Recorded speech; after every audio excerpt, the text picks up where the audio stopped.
नमस्कार मंडळी, Nina's cooking connection मध्ये तुमच्या सगळ्यांचं खूप खूप मनापासून स्वागत। कोकणातलं असंच आणखी एक आरोग्यपूर्ण किंवा ज्याला अमृततुल्य म्हणता येईल, अमृताशी त्याची तुलना होऊ शकते असं पूर्ण आरोग्यपूर्ण फळ म्हणजे रतांबा किंवा कोकम। त्याला कोकमही म्हणतात, कोकणामध्ये त्याला रतांबे असंही म्हणतात, कोकम म्हणतात। आणि त्याची जी आपण सालं म्हणजे त्या फळाची जी सालं असतात त्याला आमसोलं म्हणतात।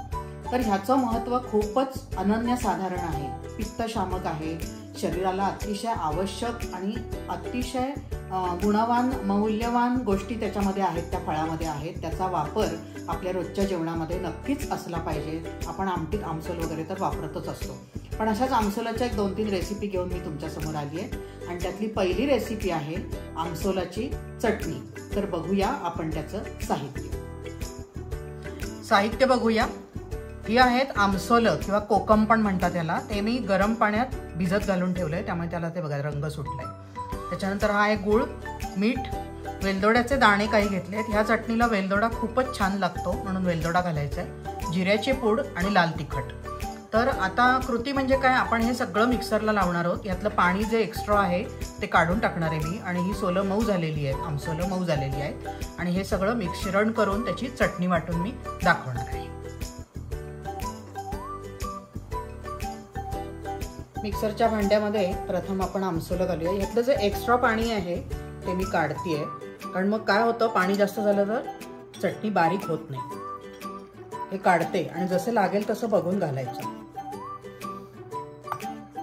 तर ही आमसोलं घालूया याच्यात।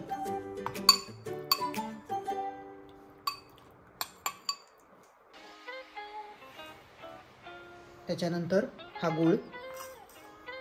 गूळ आणखी सुद्धा लागू शकतो, आपण चव बघून घालायचा, पण आता जवळजवळ मी वाटीभर गूळ घातलेला आहे। त्याच्यानंतर हे वेलदोड्याचे दाणे,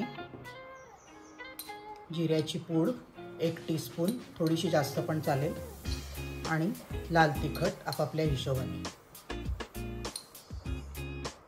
आता ही मिक्सरमधून छान बारीक वाटून घेऊया।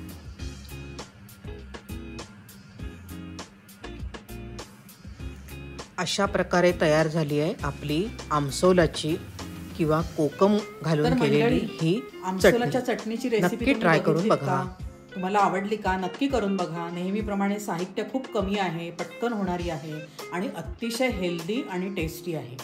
आणि तुम्ही याचा उपयोग सॉस, जॅम जसं आपण खातो ना पोळी बरोबर, ब्रेड बरोबर, तसं जरी लावून खाल्लं तरी ते खूपच छान लागेल।